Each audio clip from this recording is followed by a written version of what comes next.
Өдрийн мэнд залуужлах бичлэг 34 хүрж байна. За 34 дээр бичлэгэн дээр юу ярих вэ? За тэгэхээр суглаа соглоё.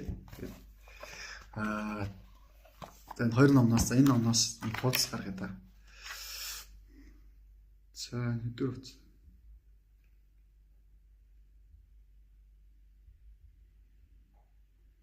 За 50 дугаар үзсэн. 50 дугаар үзсэн. За 50 дугаар үзсэн дээр юу юм бэ гэсэн чинь бэлгийн өвчин хувирах тасгал байна. Тэгэхээр энэ анх 1930-ад оны үед гарсан энэ ном хүмүүсийг маш их сорилтод оруулж байсан байхгүй юу? Яаж сорилтод оруулсан бэ гэхээр ганц бие амьдралыг тулгаад байгаа юм шиг санагддаг. Тэгж бичигдсэн байсан. Гэтэ яг үүндээ бол тийм биш, зүгээр тухайн үед нь цаг үеийн хатуу байсан учраас 1930-ад онд хүмүүс энерги гэдэг зүйлийг ойлгох боломжгүй байсан учраас нь тэр үеийн хүмүүс зориулсан юм хатуу хэллэгтэй бичигдсэн тийм ном байдаг ба.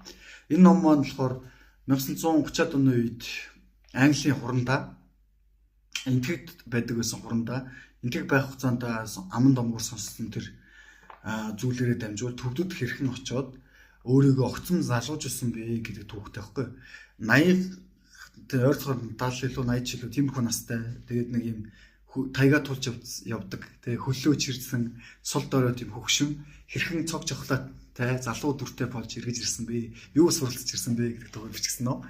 Энэ ном болохоор 1970-ад он 80-ад оны үеэс аюул нь бол маш их бестселлер болсон.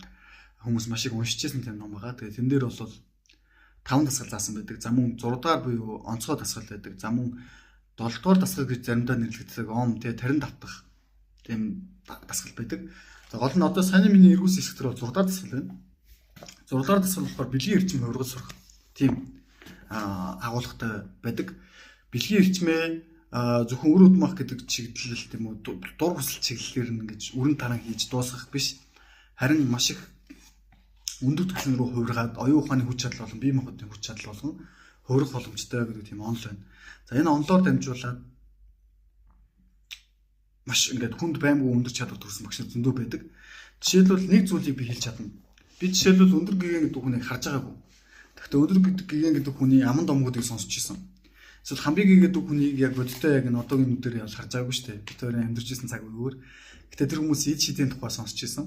Цаг хугацаа орон зайг яаж ирхшээдэг байсан бэ? Газар яаж тушилдаг байсан бэ? Тэ ингээд гараараа тэ ингээд хүрлэлийг хайл цутгах. За эсвэл ингээд ямар домгууд гэдэг лээ. За тийм ингээд тэ бүр ингээд маш зузаан номыг чижээрээ мэддэг ч юм уу тэ. Эсвэл ингээд хол байгаа адуу малыг шууд ингээд алган дээр тавьж байгаа юм шиг харах. Тэ хүмүүний хувь зайг шууд хэлж өгөх ч юм уу. Иймэрхүү чадрууд байгаа гэдэг. Энэ яг ийм чадварыг юу яаж хүн зогслоод юм бэ гэдэг тухай аахгүй. Гэтэ тэдний дээр ч гэсэн багш нар байгаа. Тэдний дээр одоо хэн байгаа гэхээр бодтой байна, христэн те гэх мэтчлэн олон тийм. Ойр дорны соёлын том төлөөлөл дотор гэхдээ уул би буддааг хэлээд байгаас буддагаас өөр зөндөө харин тийм багш нар байдаг гэсэн. Даоизм өдрийн багш нар байна. Одоо Хятад энэ те Монгол энэ олон улсуудад маш олон янзын энерги судлал, дотоод хүч чадал судлалын олон төрлийн урсгалууд, олон төрлийн тийм өндөр соёлууд, өөрийгөө эдгэх олон хүч чадалт хүрэх төрлийн тийм соёлууд, тулааны урлагийн соёл, эд шидийн соёл те энерги өдөрдөх ямар нэгэн зүйлийг агаар төрөх гэх мэтчлэн өөрөө эсвэл агаар төрөх, газар туршлах, өвчнийг эдгэх те муу мухаас хүнсийг зайлуулах гэх мэтчлэн олон янз эд шидүүд байдаг байсан. Эд шидтэй хүмүүс ч гэсэн байдаг байсан. Тэр хүмүүс гэхдээ нэг зүйлийг суралцсан байгаа. Энийг бол бүр гарцаагүй зүйл. Энэ бол хуулихгүй. Тэр хүн дотоод хүч чадлаа хувиргал сурсан дотоод хүч чадлаа хүнээс илүү өндөр түвшинд хүргэж чадсан эсвэл төрлөхөөсөө тийм байсан гэж болно. Гэхдээ хүн болгон тэр боломжтой байдаг байхгүй дотоод хүч чадал. Дотоод хүч чадал гэдэг нь яг соёлтойгоор хэлэхээр дотоод хүч чадал байхгүй юу? Соёлтойгоор хэлэхээр дотоод хүч чадал энерги урсгал. Гэхдээ хүнд энерги үүсгэдэг ганцхан хэсэг байдаг. Энэ ерөөсөө бэлгийн эрчим. Бэлгийн эрчим гээгот хүмүүс энийг яга ичмэр сэдв гэж боддог юм бэ гэхээр хүмүүс бэлгийн эрчимийг зөвхөн дур хүсэл тэгээд үр удмаа үлдээх зүйл гэж бодоод байдаг байхгүй юу? Амьтанлаг байдлаар ингээд гаргах хэвээр гадагшлуулах хэвээр зүйл гэж бодоод байдаг. Гэтэ багш нар Никола Тесла ч юм уу те өөр тийм өндөр түвшний багш нар бэлгийн эрчимийг юу гэж боддог вэ гэхээр энэ дур хүсэлтүүдийг гадагшлуулах хэвээр зүйл биш ээ. Харин ч маш өндөр түвшинд хөгжүүлснээ хувиргаад хүн дотроо юм цөмийн бөмбөг атомын цахилгаан станц шиг тийм маш их хүч чадлыг дотроо үүсгэх боломжтой. Тэрийг ингээд хадгалах боломжтой гэдгийг мэддэг байхгүй юу? Одоо энгийн хүндэд мэдээ төсөөлөд юм л те бэлгийн эрчмийг ингээд хидих барьж тогтоож чадахгүй ингээд байлгаадах юм бол те ингээд галзуурчих ч юм уу эсвэл ингээд тэнийг юм шиг болчих байх гэж боддоо шүү дээ. Тэгэхээр Тийм биш. Яг зөвөр хуургах гэж үүдэг. Хүнлэг чанараар юм аратанлаг байдлаар тогтоож барьж хүчлэг биш. Харин зөв байдлаар хүнлэг инэрэнгүү сэтгэлээр эсвэл сансрын бичил сансрын тойргоо дамжуулаад хургах гэж үүдэг. За энэ эхний номон дээр болохоор бичил сансрын тойргоор дамжуулж бэлгийн энерги хургах замыг зааж өгөөгүй. Энэ дээр болохоор юу байд юм бэ гэхээр төвд маягийн соёл гэдэг. Төвд маягийн соёлыг юу гэж үздэг юм бэ гэхээр одоо Монголд байгаа буддийн шашин бол төвд сүртэй байхгүй юу? Төвд сүртэй. Төвдөөс орж ирсэн. Тэгэхээр төвдөөс орж ирсний сул тал гэж бас байдаг. Төвдүүд буддийн шашин ямархуу маягаар хөгжүүлсэн бэ гэхээр хит их ганц бие байдлаар хөгжүүлсэн байхгүй юу? Эмэгтэй хүнийг шууд одоо Монголд гэхэд чинь эмэгтэй хүнийг дорд үзэх зөндөө байсан шүү дээ.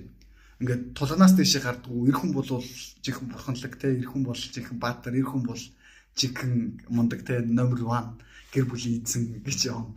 Баатар хүчтэй те, энэ юм бүх юмний эзэн гэж яваад эмэгтэй хүн болохоор нэг хоол идэх ч юм уу, хүүхдийн төрүүлж өгдөг нэг тулганаас доошо байж идэх юм шиг нэг юм буруу хандлага байдаг. Энэ бол гэхдээ шууд махан бие дээр илэрдэг байсан маш бүдүүлэг зүйл. Энэ соёл одоо баагаар болно байхгүй болох гэж хичээсээр л байна.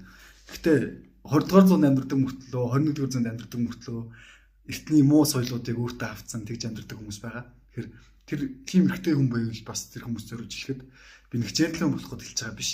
Ер нь ишүүд байдал гэдэг зүйлийг тийм муухай бүтүүлгээр илрүүлэхээ болох хэрэгтэй шүү гэдгийг хэлмээрээ бид ч өөрөө тийм их алдаанууд гаргаж ирсэн. Тэгэхээр гол нь харин яг хэлэх гээд байгаа үндсэн санаанд эхлээд орох юм бол юм бэ гэхээр бид нар ингээд ганц биеэрээ заавал хөгжих ёстой биш шүү. Зүгээр төвдүүд яг муухагаар соёлтойгоор ингээд эмгтөө нэг доош нь хийгээд байгаа байхгүй юу? Эмгтөө хүн баг хэрэггүй юм шиг яриад байгаа байхгүй юу? Үгүй. Эмгтөө хүн бол маш хэрэгтэй зүйл. Энэ ертөнцийн те хэрэгтэй зүйл гэдэг нь гэхдээ нөгөө утгаараа зүгээр энгийн утгаараа ер нь бол одоо үрүүд маа үлдээ. Тэгээд дэлхийн тал хувь эмгтээ байна. Гэхдээ дээрэс нь эмгтээ хүн ч гэсэн маш өндөр бурханлаг төлөвт хүрэх боломжтой. Зүгээр хатуу цаг үеүүдэд л эрэгтэй хүн илүү даваа талтай, дээрэс нь илүү бүтээлж байсан, за илүү олон зүйлсийг бүтээж исэн, дээрэс нь энэ цаг үеийн түүхнүүд ерөнхийдөө материалын ертөнцийн түүхэндээ, шинжлэх ухааны түүхэнд, шишний түүхэнд онцгойж гарч ирсэн. Гэхдээ одоо ер нь бол эмэгтэйчүүдийн тодорч гарч ирэх цаг нь бас болсон. Хоёрдугаар болохоор хөгжил гэдэг зүйлийг яг дан ганц эрэгтэй хүнээр тавьдаг хүмүүс бол хүнийг ойлгоогүй, хүн гэж юу юм бэ гэдгийг ойлгоогүй, бурхан гэж юу юм бэ гэдгийг ойлгоогүй тийм зүйл байгаа. Тэгэхээр энэ дэр бол яг бэлгийн энергийн хууралтын засал байгаа. Энэ бол гэхдээ яг эмэгтэй хүнийг үзэн яд гэсэн утгаар хэлж байгаа биш. Харин зүгээр дотоод хүч чадлаараа дамжуулаад хэрвээ чи одоо ингээ хайрлах үзэл гэдэг, эсрэг үүсэндээ татагдах үзэл гэдэг зүйл чинь дотроос ч үнэнхүү алга болсон бол чи ингээд юу яах хэрэгтэй? Өөр энергийн өндөр хөгжлийн түвшин хайх хэрэгтэй гэж байгаа. Жишээлбэл урт наслуудыг сүмд суралцаад 70-80 нас хүрчлээ гэж бодоход дотоод мөн чанараараа нэг тийм эсрэг үүсдэнтэй махан биеийн тулд ил тийм татгатгаа болчдөг байхгүй илүү юм одоо зөв сүртэй болж эхэлдэг. Тэгээд дээрэс нь илүү өөр зүйлсээр хандуулж эхэлдэг. Энэ үед яг энерги хөргөлтийн тасгалыг хийвэл зохимжтой. Яг энэ дээр байгаа ганц бие амьдрал болон бэлгийн эрчим тодорхой ирсэн үед энийг ингэж хургах тэр тасгалыг суралцах боломжтой. Харин яг залуу насны дээр ч юм уу эмэгтэй хүн татагдах сэтгэл нь байгаа нөхцөлтэй болохоор хүн яах ёстой юм бэ гэхээр энэ бэлгийн эрчим гэдэг зүйлийг өөртөө ихтэй байдал болон хүч чадал болон ашиглах ёстой. Дээрэс нь янаглахын эрчимээ зөөр ингэж өөртөө тогтоон барьж хургаж сурах хэрэгтэй. Ингэхгүй болохоор юу болт юм бэ гэхээр эрэгтэй хүн хурдан сэрээд хурдан унтардаг дур хүслэн. Эмэгтэй хүн болохоор удаан сэрээд удаан унтардаг. Энэ хоёрын зөрүүнөөс болоод хосуудын дотны харилцааны үйл ойлголцол за эсвэл ингээд тэ хоосрол гэмчлэн зүйлсүүд төрж эхэлдэг тэ. Тэгэхээр энийг яг хамгийн зөв хургах арга нь юу юм бэ гэхээр бэлгийн эрчмийг хадгалах биш, үрэн таран хийх биш, харин зүгээр хургах явдал нь хамгийн зөв шийдэл юм аа.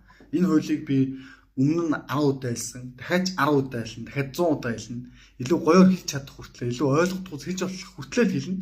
Яг хэлэх ёстой юм бэ гэхээр энийг хэрвээ хүмүүс ойлгочих юм бол одоогийн архитал завхаарл, тэ үзий ядал, уур хилэн, үл ойлголцол гэх мэт зүйлсүүд засрах боломжтой. За эсвэл хүн залуу насаа мэдэрсэн шиг мэдрээд эсвэл яг өтөл насандаа гэсэн зөв хүрээ гэвэл бид нар яг эр хүн шиг эр хүн, эмэгтэй хүн шиг эмэгтэй хүн гэсэн мөртлөө эсрэг үүснээ зүүр хөндлөдөг.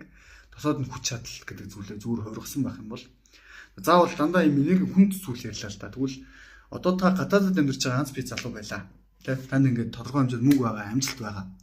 Гэсэн мөртлөө та ингээд эсрэг хүснэнтэйгээ заавал харилцмааргүй байгаа бол энерги хөргөлтөнд тасгалыг бас суралцах хэрэгтэй гэсэн үг. Илүү мөнгөтэй болох, илүү бүтээлч болох, илүү гоё эмэгтэйдэд таарахын тулд ганц бие амьдралаа илүү нандинаар хадгалах хэрэгтэй.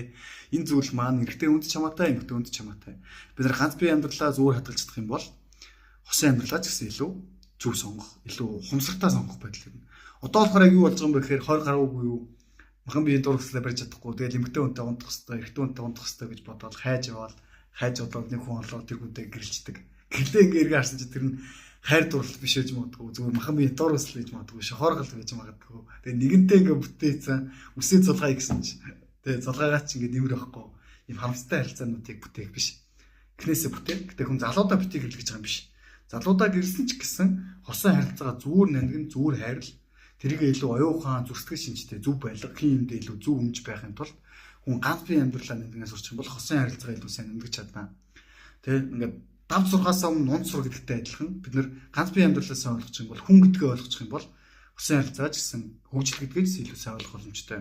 Энэ сэдвийг гэсэн дахин ярьсаар байх болно. Тэгээ хамгийн сайн тайлбарч чадах болох хүртлээ энэ миний дуу хоолой хүрх хүртлээ ярьсаар байх болно. Тэгээ анхаарал тавьсаад баярлалаа.